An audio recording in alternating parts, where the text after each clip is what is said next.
Subhanahu wa ta'ala, kita lanjutkan pembacaan kitab itu Al-Qiyad, kitab tasawuf atau kitab akhlak kita. Sebelum masuk ke bahasan kita sedikit mengupas yang di bulan lalu, itu bahwasanya apabila seorang hamba ingin benar-benar kembali menuju kepada Allah Subhanahu wa ta'ala, benar-benar ingin menghadap Allah Subhanahu wa ta'ala dan ingin menjadi kekasihnya Allah Subhanahu wa ta'ala, maka ada 9 tangga yang perlu dia yakini. Ada 9 amalan yang senantiasa harus dia amalkan jika dia ingin benar-benar kembali kepada Allah Subhanahu wa ta'ala. Tangga yang pertama sudah kita bahas, itu tangga taubat. Seseorang yang pengen benar-benar menuju kepada Allah Subhanahu wa ta'ala, maka hal yang pertama kali harus dia kerjakan adalah bertaubat kepada Allah Subhanahu wa ta'ala dengan taubatan nasuha. Istighfar biasa kepada Allah Subhanahu wa ta'ala yang pertama. Sudah kita bahas di bulan yang lalu. Kemudian pembahasan yang kedua, tangga yang kedua ada yang namanya tangga qanaah. Apa itu qanaah? Kemarin ar-ridha bima muslim. Senantiasa rela, senantiasa senang, senantiasa menerima apapun, berapapun, bagaimanapun yang diberikan oleh Allah Subhanahu wa ta'ala, besar kecilnya, enak enggak enak, pahit manisnya, maka kita terima dengan lapang dada seluruh daripada pemberian dari Allah Subhanahu wa ta'ala. Karena tidaklah semuanya Allah berikan, baik itu pun kesenangan ataupun kesusahan, pasti ada hikmah di balik pemberian dari Allah Subhanahu wa ta'ala. Kita yang kedua, sampai kemarin terkait qanaah ini bisa terkait dengan rezeki.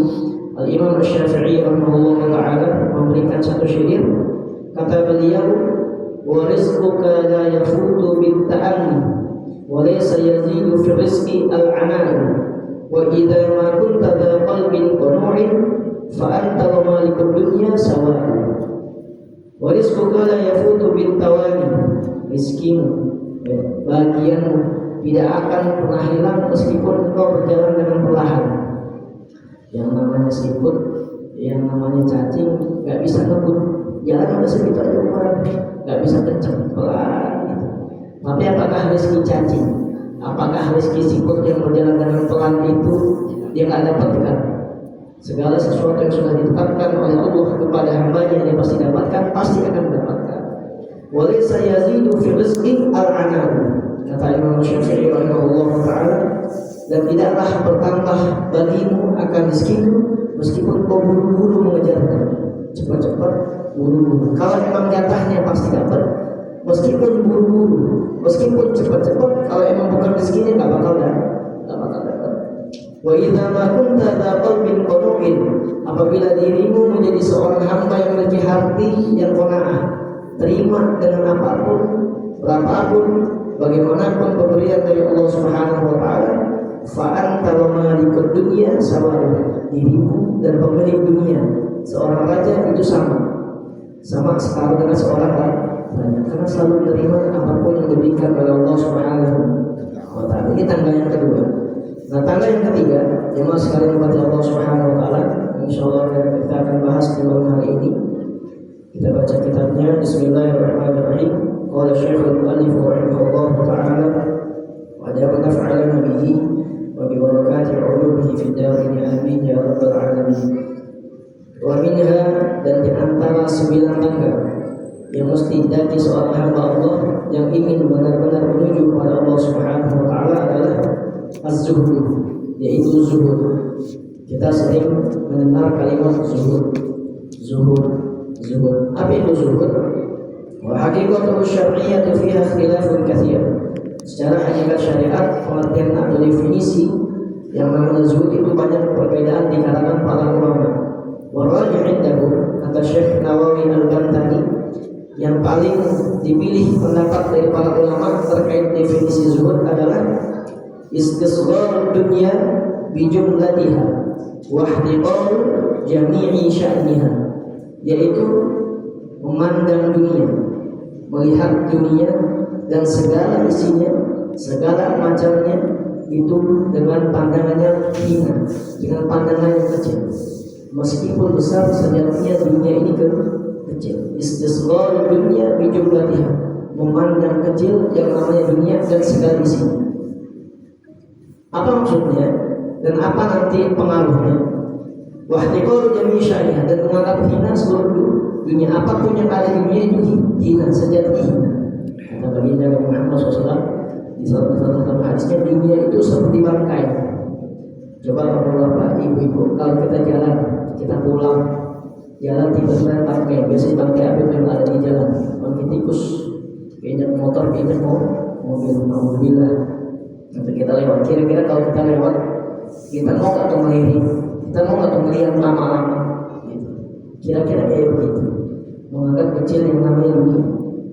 Sehingga ketika dunia dianggap kecil dalam hatinya, apapun yang dia miliki, meskipun kelihatannya besar, hartanya kah yang banyak, jabatannya kah yang tinggi, maka segala hartanya, segala jabatannya, segala kedudukannya, apapun yang terlihat seakan-akan lebih dari orang lain yang miliki, dia anggap itu tetap kecil di dalam hatinya, sehingga tidak memunculkan rasa sombong, merasa lebih besar, merasa lebih hebat dari orang-orang yang mungkin terlihat berada di bawahnya. Itulah yang namanya zuhud. Jadi zuhud gak serta-merta gak pengen dunia sama sekali, bukan. Meninggalkan dunia kemudian terus fokus di masjid doang, gak bisa. Meskipun dia memiliki harta, meskipun rezeki banyak dia miliki, tapi rezeki yang dia miliki tidak dimasukkan ke dalam hatinya. Dia pegang rezeki itu ada di tangannya, sehingga suatu saat Allah minta untuk dikeluarkan, baik sedekahnya, infaknya, zakatnya, dia mudah untuk mengeluarkan.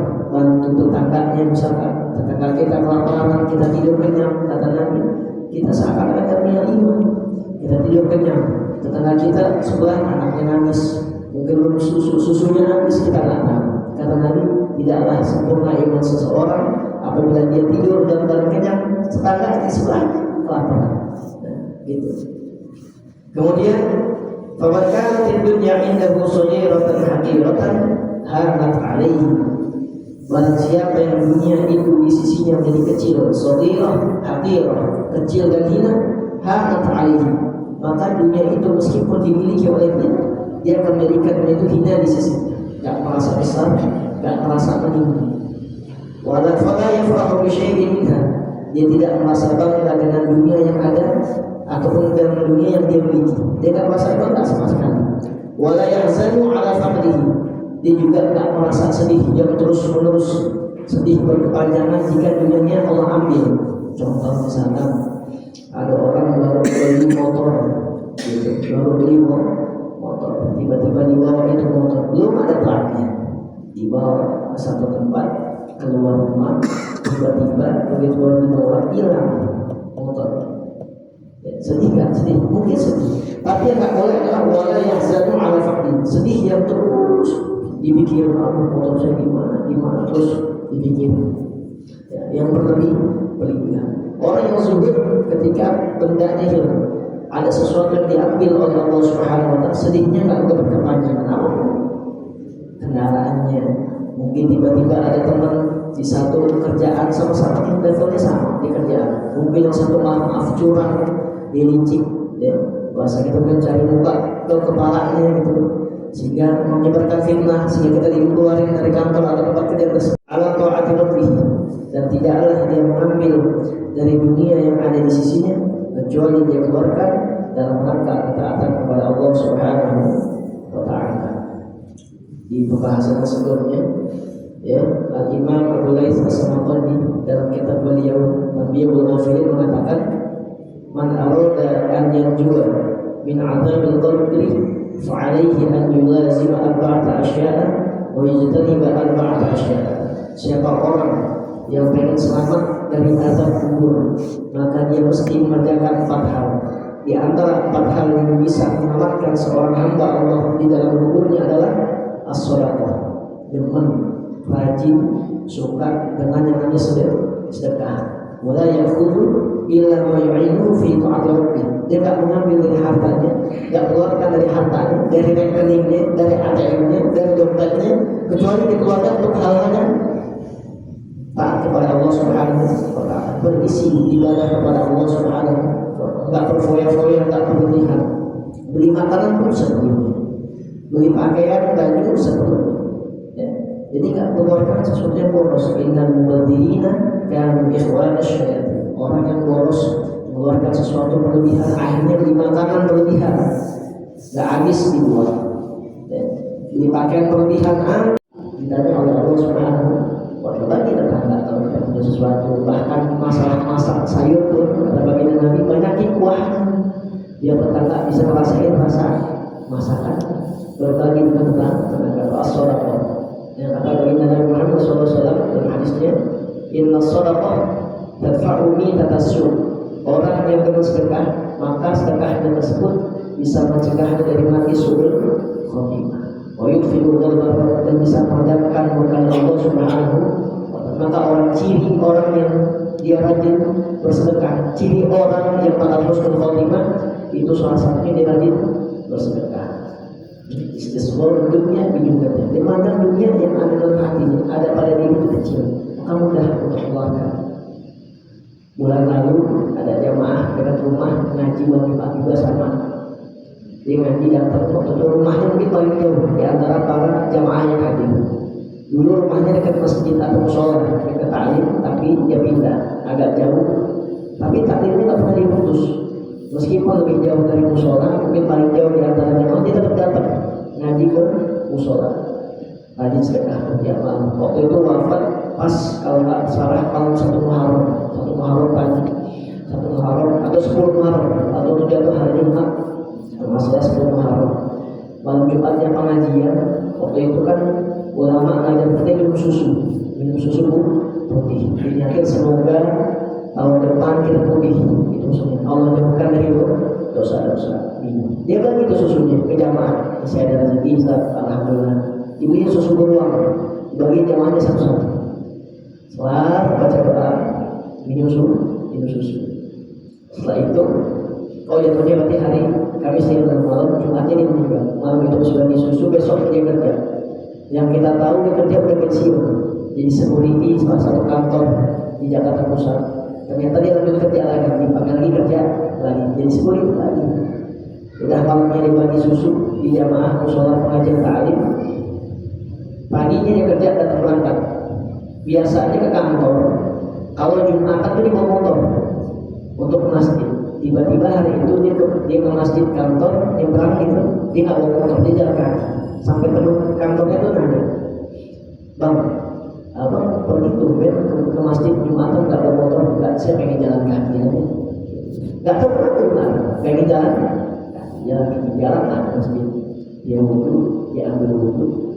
Tiba-tiba selesai sholat sunnah tahiyatul masjid, azan, setelah azan yang pertama sholat sunnah qabliyah. Kemudian pas khotib naik mimbar, khotib lagi khutbah, dia tiba-tiba jatuh. Dia lagi khutbah jatuh. Begini tidur, kelihatan orang kan tidur, lama dia jatuh. Jadi meninggalnya pas hari Jumat, pas lagi dengerin khutbah. Salah satu orang yang husnul khotimah meninggal hari Jumat di bulan yang bagus, bulan Muharram, dan bulan yang dimuliakan Allah Subhanahu wa Ta'ala. Malamnya habis ikut ta'lim, habis bagi susu, dia bilang itu ada rezeki sedikit, alhamdulillah saya mau bagi susu ke jamaah, berarti pakai uang saya hanya beli susu. Besoknya meninggal, nggak ada yang tahu. Meskipun mungkin sedikit uangnya, tapi dia punya mau berbagi kepada saudara-saudaranya, berbagi kepada jamaah. Karena dengan sedekahnya Allah terima, Allah kabul amalnya, Allah jadikan wafatnya bagus di masjid. Ada salat sunnah dari masjid, kalau dia Jumat lagi dari khotib Jawa, wafat meninggal di hari Jumat. Jemaah sekalian dimati Allah Subhanahu wa Ta'ala, kita lanjut lagi. Wala ya'khudhu minha illa wa yu'inhu ala ta'ati rabbih. Dia tak mengeluarkan sesuatu yang dia miliki dari dunianya kecuali melainkan dia keluarkan dalam rangka ketaatan kepada Allah Subhanahu wa Ta'ala. Wa yakunu ma'a dzalika dari masyghuli bi dzikrillah wa dzikril akhirah. Dan meskipun banyak dunia di tangannya, tapi itu tidak menjadikan dia sibuk lupa kepada Allah Subhanahu wa Ta'ala, lupa akan ibadahnya. Berapa banyak orang keluar gelap, pulang gelap gara-gara cari rezeki, alasannya cari rezeki bagus, tapi lupain sholat, ninggalin sholat kelima, waktu zuhurnya lewat, asalnya nggak dikerjain, maghribnya juga capek, gara-gara mengejar rezeki, tapi lupa sama yang memberi rezeki, yakni Allah Subhanahu wa Ta'ala.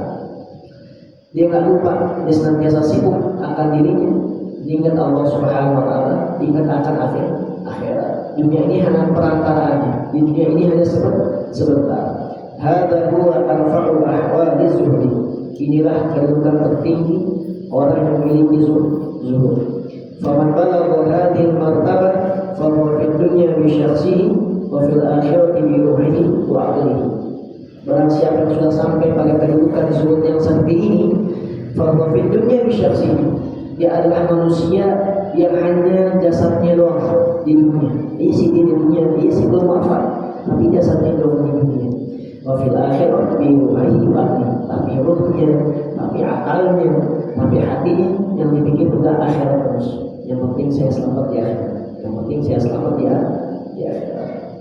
Qala Imam Ahmad wa Sufyan Ats-Tsauri wa ghairuhuma, berkata Imam Ahmad dan Sufyan Ats-Tsauri wa ghairuhuma, dan selain daripada keduanya, apa itu zuhud? Kata beliau, az-zuhdu qasrul amal. Yang namanya zuhud adalah memendekkan angan-angan, memendekkan keinginan-keinginan yang sifatnya di dunia, enggak terlalu moyo sama yang namanya dunia. Wa qala Abdullah bin Mubarak, berkata seorang ulama Abdullah bin Mubarak, apa itu zuhud? Kata beliau, az-zuhud as-siqah billah, yakin, percaya dengan sepenuhnya kepada Allah Subhanahu wa Ta'ala. Maka yang dikejar perkara akhiratnya dulu, nanti dunia pasti ikut. Kan kita sering dengar, siapa orang mengejar akhirat pasti dunia ikut. Siapa orang mengejar dunia, akhiratnya belum tentu datang. Siapa orang nanam pisang pasti rumput tumbuh. Tapi siapa orang nanam rumput, gak lama tumbuh pisang, gak bakal tumbuh tumbuhannya yang lain. Maka Allah Subhanahu wa Ta'ala berfirman dalam Al-Quran surah At-Talaq ayat 3, A'udzu billahi minasyaitonir rajim. Ini juga disebut sebagai ayat 1000 dinar. Wa may yattaqillaha yaj'al lahu makhrajan wa yarzuqhu min haitsu la yahtasib. Kata Allah, wa may yattaqillaha yaj'al lahu makhrajan. Siapa orang bertakwa kepada Allah Subhanahu wa Ta'ala, yaj'al lahu makhrajan, Allah jadikan segala kesulitan yang dia hadapi itu terlihat jalan keluarnya, mudah untuk melewatinya. Berarti dari sepenggal ayat ini, apakah orang bertakwa gak diuji Allah? Orang bertakwa justru paling banyak ujiannya oleh Allah Subhanahu wa Ta'ala. Buktinya siapa yang bertakwa Allah kasih jalan keluar. Masa tiba-tiba gak ada masalah, ada jalan keluar? Kan gitu. Pasti ada jalan keluar karena ada masalah sebelumnya. Tapi fa inna ma'al usri yusra. Dia yakin inna ma'al usri yusra. Setiap ada kesulitan pasti bersamanya ada kemudahan dari Allah Subhanahu wa Ta'ala. Orang yang bertakwa pasti hatinya tenang. Tadi meskipun di dunia hatinya tenang. Ada misalkan panitia apa ya, ketika bulan Maulid Nabi Muhammad Shallallahu Alaihi Wasallam, biasanya banyak tuh proposal masuk ke kita mungkin atau ke kantor kita punya rezeki, kita keluar ya. Ini dalam rangka ibadah kepada Allah Subhanahu wa Ta'ala. Ada masalah, mudahkan segala masalahnya. Wayattaqillaha yaj'al lahu makhrajan. Orang yang bertakwa setiap ada masalah, karena dia senantiasa dekat dengan Allah Subhanahu wa Ta'ala dan dipikirkan bagaimana dia dekat dengan Allah, takut dengan Allah, dia selamat di hadapan Allah Subhanahu wa Ta'ala, maka setiap kesulitan yang dia hadapi pasti ada jalan keluar. Wa yarzuquhu min haitsu la yahtasib. Dan Allah akan berikan dia rezeki dari arah yang enggak diduga-duga. Tiba-tiba ada kerjaan, tiba-tiba ada panggilan, tiba-tiba ada job yang mungkin situ ada nilai lebih dari sisi Allah Subhanahu wa Ta'ala. Nah, maka di sini disebutkan dalam syairnya, wazhad wa dhafaqtu ala qadri qalbika bima la faqdu laka tad'u aqwala. Yang artinya, zuhudlah kamu, jadikanlah dunia yang ada pada dirimu itu kecil. Al-asyraf, al-asyraf tentunya tusiru aqwalas. Kalau kita sudah menjadi orang yang zuhud, menjadikan dunia itu kecil, tidak kita masukkan dalam hati kita, maka kita menjadi orang yang benar-benar berakal, orang yang benar-benar cerdas. Tidaklah dia keluarkan melainkan dalam rangka taat kepada Allah Subhanahu wa Ta'ala. Terakhir saya tutup dan contoh hadis dari Nabi Muhammad SAW, kata beliau, al-kayyisu cerdas adalah orang al-kayyisu man dana nafsahu, orang yang senantiasa memuhasabah diri, mengevaluasi diri, dicari-cari kesalahan diri. Jadi yang dicari kesalahan diri, bukan kesalahan orang lain. Orang lain diomongin terus nggak sadar, amalnya habis, pahalanya habis. Ketika pahala habis, dosa orang yang kita omongin, dosa orang yang digibahin diambil sama orang yang bicara tadi. Mandana nafsahu, orang yang senantiasa mengevaluasi diri, orang yang cerdas kata baginda Nabi, orang yang senantiasa mengevaluasi diri. Wa amila lima ba'da, setelah evaluasi dia pikir-pikir, dia timbang-timbang, dia timbang-timbang, dia beramal untuk kehidupan di negeri akhirat. Dia senantiasa sibuk pikirnya akhirat. Wal ajizu, tapi orang yang bodoh kata baginda Nabi Muhammad SAW adalah orang-orang man atba'a nafsahu hawa, orang-orang yang senantiasa mengikuti hawa nafsu. Dunianya udah banyak, tapi nggak puas, korupsi, ngambil hak orang, mengambil milik orang, nggak ada puasnya. Tapi juga buat apa kita korupsi, misalnya buat apa kita ambil hak orang lain, buat apa kita ambil harta orang lain, buat tambahan beli rumah, beli properti, beli kendaraan, kadang-kadang bikin kendaraan yang lebih, mungkin kendaraan yang lebih tempat tinggal yang lebih, punya orang lain diambil. Padahal dia tidur juga di ukur kasur segini, Pak. Kasur yang lebar, kita punya kasur lebar. Tidur paling segitu, ya. Makan kita punya piring banyak, tapi makan beli satu piring. Kamu ini piringnya banyak dan kita beli banyak ditumpuk. Makan juga. Ini piring saya makan, saya mau makan. Piringnya ditumpuk. 50, kalau makan nasi telur paling atas kan. Kita tetap makan. Gelas kita mewah, beli gelas mahal, tetap aja dipakai satu. Yang sisanya, dapat pahala nggak? Yang sisanya enggak, kecuali dipakai. Maka segala harta kita anggurin itu nggak ada pahala. Kapan dapat pahala? Ketika dikeluarkan, dipakai dalam kata-kata kepada Allah Subhanahu wa Ta'ala. Itulah jemaah sekalian, dirahmati Allah Subhanahu wa Ta'ala. Bahasan kita ditangkap yang ketiga, apabila kita pengen benar-benar menjadi hamba-Nya Allah Subhanahu wa Ta'ala, maka yang ketiga adalah kita berusaha memiliki sifat zuhud, menganggap kecil dunia, yang sampai dunia yang kita miliki menghalangi kita justru dari membantu orang lain, menghalangi kita justru untuk mengeluarkan sesuatu di jalannya Allah Subhanahu wa Ta'ala. Padahal sesuatu yang kita keluarkan itulah yang akan kita petik, yang akan kita panen hasilnya di negeri akhirat di hadapan Allah Subhanahu wa Ta'ala. Sedangkan harta yang kita simpan, sesuatu yang kita tinggal, itu belum tentu di diri kita. Seseorang meninggal jadi ahli waris namanya. Gitu. Kadang belum meninggal dari penduluan. Alhamdulillah min dari Allah Subhanahu wa Ta'ala berikan kita taubat dan nasuha. Allah berikan hati kita sifat qanaah. Allah menganugerahkan kepada hati kita sifat zuhud, dan sehingga kita semua diwafatkan oleh Allah Subhanahu wa Ta'ala dalam keadaan husnul khatimah. Amin ya rabbal alamin. Sayyidul Fatihah.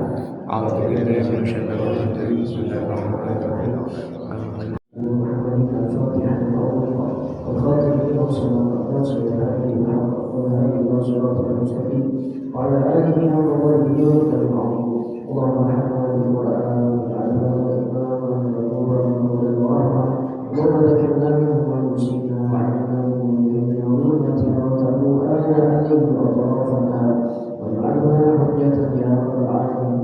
اللهم انفعنا بما علمتنا وعلمنا ما ينفعنا وزدنا علما تنفعنا في الدين والدنيا والآخرة. ربنا اغفر لنا ولوالدينا وارحمهما كما ربيانا صغارا وللمؤمنين يوم يقوم الحساب. اللهم اختم لنا بحسن الخاتمة ولا تختم علينا بسوء الخاتمة. ربنا آتنا في الدنيا حسنة وفي الآخرة حسنة وقنا عذاب النار. وصلى الله على سيدنا محمد وعلى آله وصحبه وسلم والحمد لله رب العالمين.